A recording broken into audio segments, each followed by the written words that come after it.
Michigan Football Report Mailbag, breaking down some rumors, news, and a little Ohio State, Michigan, breaking down that game. First question coming in from Real Wolverine fan. He says, what's with all of the Harbaugh to Bears and Raiders rumors?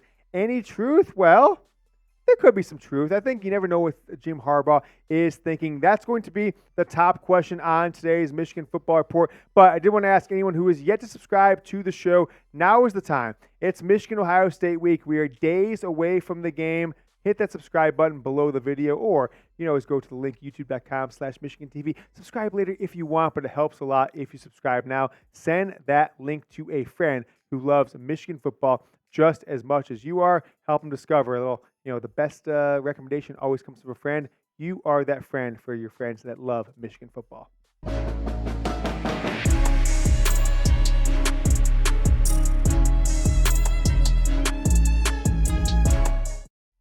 It is our live Michigan Wolverines Q&A for this Michigan football team. It's Michigan-Ohio State week, baby. I've said the word Michigan 3 times in the past 10 seconds. I can't say it enough, but that's okay. I asked you guys this. Let's get to 100 likes within the first hour of this video going out. We're going to publish this on Thanksgiving. So you're watching on Thanksgiving, happy Thanksgiving. Hope you're enjoying time with your family. And you got 48 hours until Michigan is going to beat Ohio State again for the 3rd straight year. More likes equals more good karma for this Wolverines teams. And look, they need all the good karma without Jim Harbaugh, with all the haters and losers, of which there are many, just trying to take shots at this team. Hit the like on this video. Let's try to get to 100 likes in the first hour after we publish on Thursday morning. Go ahead to this question for your Wolverine fan. It's what's with all the Harbaugh to Bears rumors? Any truth? Ah, man. I think a lot of things are on the line coming up this weekend. I think that this game has a lot of long-term and short-term impact for Michigan football, right? And Ohio State football. I think there's a lot of long-term impact for Michigan. I think there's more short-term impact for Ohio State. And what do I mean by that? An Ohio State loss impacts them more in the short term, okay? Let me explain that here in a moment, but I'll ask you guys this question here on the show. Who is more pressure? Who's more pressure this coming weekend? Let's talk about program, not any individual player, person, coach, fan. Who is there more pressure on this Saturday? Is it Michigan as a whole totality? Give me an M in the chat or in the comments. Or if it's Ohio State, give me an O. Because I think there's 2 different ways to think at it, which I'll break it down here now on the show. Let me know who is more pressure, Ohio State or Michigan. Ohio State loss, I think, to me, impacts them more in the short term, which in a lot of ways, that's sometimes all that matters in college football, college sports, is they could make an overreaction. You might think it's crazy that they would fire a coach who's got right now, I believe, the best winning percentage in all of college football on that trying day, but a 3rd straight loss to Michigan, a loss against an interim coach, not winning or beating Michigan for the 4th straight season because the game didn't happen in 2020. That's tough for Ohio State and their fans and their alumni and their boosters and their administration. That's a tough pill to swallow. So there's a lot of pressure on both teams. I think a loss to Ohio State on Saturday affects Ohio State more in the short term. They may get drastic at the quarterback position. They might go say, hey, Kyle McCord, you lost an 11-0 record.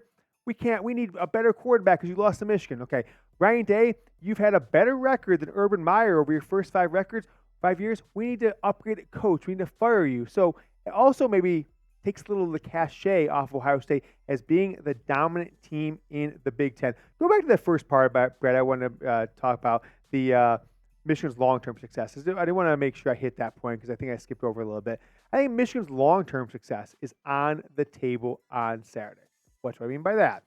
If Michigan beats Ohio State, everything is back to normal. Jim Harbaugh's back on the sidelines next week, okay, in the Big Ten championship game against the Cade McNamara and Eric Hall-less Iowa team. He gets to coach Michigan into the college football playoff, and then if he decides to go on and leave to Michigan, then they'll find a coach. Everything will be on the up and up. But if Michigan loses to Ohio State, I think you're going to find that a lot of college football pundits, fans from every other team in the country outside of Michigan will say, last 3 years are crap. These players are crap. All cheating. Nothing's going good this program, and Michigan might struggle to continue to recruit for a little while. They'll have a stain on them as a program, and Sherrone Moore will probably be forced to take the job if Jim Harbaugh were to leave, even if he's not the best candidate, which he could definitely be, because I think 3 seasons of games are basically played on Saturday, Michigan versus Ohio State. Speaking of Saturday, speaking of this game, I think Sherrone Moore, you could maybe take a stab and say he's auditioning for his job as Michigan football head coach coming up in the future if Jim Harbaugh were to leave this program. So I think it's something to keep in mind. I think it's something to take a look at. But what I want to talk about now is the Jim Harbaugh rumors. Jim Harbaugh to the NFL rumors. They are piping hot. They are all over the place right now as a media organization. They're talking about nonstop. Jim Harbaugh is in the news for a lot of bad things. The NFL is looking at him. And this brand right here, The Athletic, who I'm not a big fan of. Let's take a look at this quote here from Mike Jones from The Athletic on Jim Harbaugh. He says, Harbaugh is among those expected to receive consideration in the next hiring cycle, according to a league source who has been briefed in discussions of hiring NFL officials have had about potential head coaching candidates. So there's half of the quote there, but it's been coming out last week, the week before. Harbaugh to the Bears, Harbaugh to the Raiders, Harbaugh to this job, Harbaugh to the next job. Jones continues. By the way, Mike Jones, sweet name. Mike Jones, who? 2 other league sources who regularly talk with teams about hiring and firing decisions said that at least 2 teams, the Chicago Bears and the Las Vegas Raiders, are believed to be among those that would appeal to Harbaugh. Now, why would that be the case? Why would someone say that? Why would Jim Harbaugh be interested in the Bears or the Raiders? Well, there's 2 reasons, right? If you look at the whole arc of Jim Harbaugh's career, there's 3 teams you could really connect him to, right? It's the Bears, the Indianapolis Colts that he played there as a player. Funny enough, there's a couple videos going on the internet this week of Harbaugh throwing touchdown passes to Marvin Harrison, which is funny. Harvard's Juju's dad. And then, of course, it's the Raiders because he was actually the quarterback's coach when their quarterback, Rich Gannon, won the NFL MVP in 2002. He was the quarterback's coach. So he has some affiliation there, some past history, very close to Al Davis for those 2 years he was in Las Vegas. And I think Mark Davis would say, hey, Jim, come home, new city. By the way, where did Jim Harbaugh meet his wife? In Las Vegas. They were walking into what's the restaurant that has the huge menu, Cheesecake Factory, and he approached her, right? She used to live in Las Vegas like a real estate agent. They started dating there when he was, I believe, at San Diego as the head coach back in 2006, 2007. So I can see why those go. Indianapolis, the other one. Maybe you could say the Chargers, because I think Harbaugh played there for 1 year, although he was like the 3rd-string quarterback and then ended up retiring with the then San Diego Chargers. If not those, Sherrone Moore. If Sherrone Moore does not perform on the field against Ohio State, if he loses bad or just does not look like he's ready to be the head coach at a Michigan football program, then who would potentially be Michigan's football coach? I will tell you my 5 top picks that Michigan should approach here in a second. But before we do, I want to tell you about Prize Picks, the presenting sponsor of the Michigan Football Report. It's awesome. It's fun. It's the easiest and fastest way to play daily fantasy sports. All you do is pick more or less on player stats to win up to 25 times your money with Prize Picks. Prize Picks even offers a reboot policy so that your entries stay in play even if one of your players gets injured. For football and basketball games, if you have a player who exits the game in the first half and does not return in the second, that player is rebooted, removed from your Prize Picks entry. Prize Picks is the only daily fantasy sports platform with an injury insurance policy. Here's some picks that we are making here this week on the Michigan Football Report. This is from our guy, Tom Downey. Brett, you have to read them to me because they're too far away from me. Oh, man. All right. Well, Tom's been really good. Okay. Tom is really good at this stuff. All right. Brian Robinson. Okay. This is a Thursday mashup, all right? Mm-hmm. Thanksgiving Day mashup. Brian Robinson Jr., running back for the Washington Commanders. More than 41.5 rushing yards against the Cowboys. All right. Jordan Love, quarterback for the Green Bay Packers. All right. More than 235.5 passing yards against the Lions. Love did have a good game this week against the Chargers. And Jake Ferguson, who has become one of Dak Prescott's best targets, more than 37.5 receiving yards. I'm going to go take this one myself. I'm actually doing it myself, too. I trust Tom. He knows what he's doing. That's how easy it is with Prize Picks. You can play NFL, NBA, college basketball, college football. So get in the app Thursday, Friday, Saturday morning. Take a look at J.J. McCarthy. Take a look at his passing yards, his rushing yards. Diamond Edwards, passing, receiving. Blake Corum.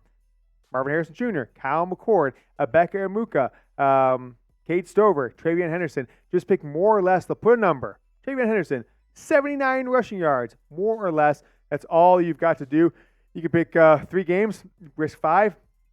You win yourself, I think it's 5 for 25, right? If you can get up to 25 times your money by making 6 correct picks, and you get a $100 deposit match when you use promo code CLNS and the link prizepicks.com/CLNS. The link is in the comments. The link is in the description, and we will put the link here in the live chat on the Michigan Football Report. I love Prize Picks. I think you'll love it too. Go download the app, prizepicks.com/CLNS. Use promo code CLNS for a $100 deposit match. If so, it's not Sherrone Moore. Who is it? By the way, Brett, Jack just sent us a picture of them watching the Michigan Football Report on his little vacation. We should toss that in the show. We should. External Michigan football candidates is a lot of things that people have asked me about this a lot over the past few weeks, ever since this Harbaugh situation has started, the Connor Stallion situation has started. And I talked about these a little bit last week, so let's take a look at them. Here's my top 5 external coaching candidates. I think Dan Lanning, if you look at the arc of college football and NFL football, the coaching tree of all coaching trees, it starts with Bill Parcells.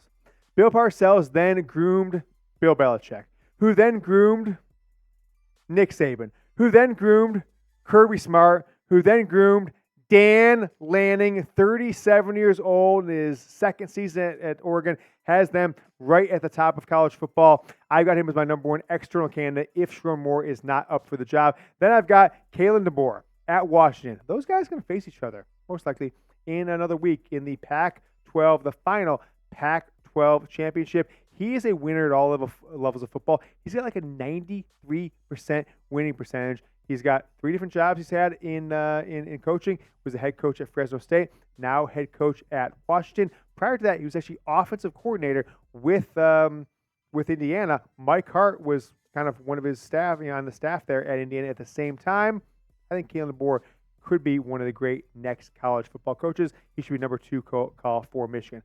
Next one's Matt LaFleur, head coach of the Packers. Jed Fish, Michigan offensive coordinator, 2015-16 co-OC, passing game coordinator. And then Jamie Chadwell did great with Coastal Carolina and has done phenomenal in his first year with Liberty. Got them in the top 25, undefeated at 11-0. Those are my top 11 external coaching candidates top 5 external coaching candidates for this Michigan football team. Let's keep the roll in the show. We've got questions coming in as we are live on Tuesday night, Michigan football mega preview against Ohio State. Ask you guys this question, as we just had the college football top 25 revealed here on Tuesday. Will Jim Harbaugh be Michigan's head coach in 2024? Just go into the live chat or into the comments. Let me know. Simple yes or no. Will Jim Harbaugh be Michigan's head coach in 2024? We got a no coming in from A-Train, a yes coming in from Ken. Ken in our first 2 answers there in the live chat. Let me know what you guys think, live chat or in the comments if you're watching this on Thursday.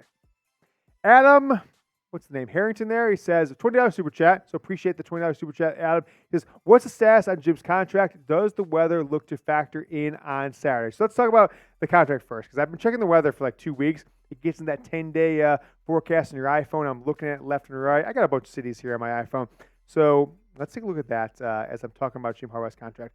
It seems like the contract has been put on a little bit of a hold. Although the Regents, Jordan Acker, and others, Santa Ono, seem to be all in on Jim Harbaugh, the fact that it definitely appears that Chris Partridge was part of some cover-up, which he directly reports to Jim Harbaugh, has put a pause on it. Was talking it should happen this week. It's probably happened not. It's a damn shame it hasn't happened already. I'm not sure why it hasn't happened, but from what the tea leaves and 1 or 2 people who have like a little bit of information, maybe one talks to Jim Harbaugh's lawyer from time to time, maybe that's my source there. It seems like it's not going to happen until at least after the Big Ten championship game as of now. Now, as far as the weather is concerned, let's take a look at the forecast for Saturday. We got a high of 37, a low of 21. At kickoff, we've got 31 degrees, but no snow now. It was like 35% chance of rain a couple days ago, 0% chance of precipitation at all. That is the weather forecast. So I think a non-windy, cold day favors Michigan in this game. Sainer Still is at wide receiver in 4 or 5 wide set. Will be interesting for a few plays. Your thoughts? Love it. That's awesome. Bill Graves, a longtime viewer of the show, many time super chatter. I love it. I absolutely do. It'd be something that changed. It wouldn't be something Ohio State expects. And Sainristil, look, he was on the field catching touchdown passes in 2021. He was blocking downfield in the Big Ten championship game when Blake Corum took it to the house on the first touchdown of the game. Great suggestion. If it happens, Bill Graves, you were a Michigan football fan legend forever. How about this one coming in from the fourth brother, Bosa brother, who's using our Beat Ohio State Again acronym. He says, photo says, you're Michigan's head coach on Saturday. Give me the game plan. Okay, so I am Michigan football's head coach on Saturday against Ohio State. Give you the game plan. So let's break it down by offense and defense. Grab a sip of water because I've definitely got a lot of thoughts on this one. I think that Michigan needs to take what they are given early on in the game, much like they did in 2021. They were down 10-3 early in that first quarter in that game, and they didn't panic on offense. It wasn't until the middle of the second quarter Michigan really even passed the ball aggressively, and that was because they were getting blitzed, and they had to throw the ball off to the left sideline to Cornelius Johnson. Next possession, downfield to Cornelius Johnson. But take what you're given early. If Ohio State, for the third year in a row, is trying to just absolutely stop the running attack, definitely did that in the first half last year, have a little bit of ability to throw the ball. Don't just sit there and say, we're going to force the run, because just like I do, the team that runs the ball better in this game is going to win. So definitely take what you're given early. I think the play action passes and flea flickers are going to be a big difference in this game. Play action pass is the first touchdown in the second half last year against Ohio State. The flea flicker definitely got to Roman Wilson open down the sideline from a backup quarterback, J.J. McCarthy, in 2021. I think Blake Corum is going to be a big difference in this game. So in offense, I would ride Blake Corum. Okay? He was injured in 2021, got his one big run in the second half. He didn't play in 2022 other than a couple snaps as just like vanity snaps for Michigan. But get him as 25, 28, 31 carries, because over time we've seen over the past 3 seasons that when Blake Corum continues to run the ball, he'll break that 40-yarder. Inside the 10-yard line, I think even if Ohio State knows it, you've got to give the ball to Blake Corum. How about the Don? The Don. Run the Don downfield in the passing game. Michigan did it as a freshman against Maryland. It's been missing, though. It really has. They did it a couple of times against Hawaii last year in 2022. The Don downfield, with Roman Wilson injured, Samaj Morgan, Frederick Moore, others have not really stepped up as a third or fourth receiver. I think if Michigan runs the Don downfield, gets him the ball in space, 15, 20 yards downfield, only thing that can happen is either it's an incomplete pass, unless JT makes a mistake, or it is a touchdown, Michigan. Touchdown, Michigan, the Don. And Michigan needs to also employ that 6 and 7 offensive lineman setup that they had against Penn State. That would be a big change versus the last couple of years. They've never employed that against Ohio State. And last but not least, J.J. McCarthy is banged up. He's injured. I should be able to have an injury report for you guys on late Thursday or early Friday.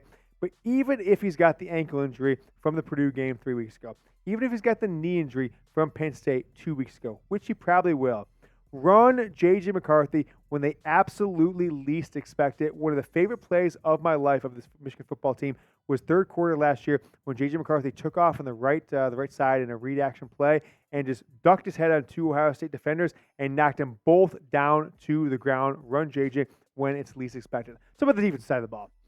Shut down the running game early. I'm talking to you, Chris Jenkins. I am talking to you, Mason Graham. But maybe more importantly, I am talking to the outside guys. Jalen Harrell. I'm talking to Josiah Stewart. I am talking to the outside defenders for Michigan.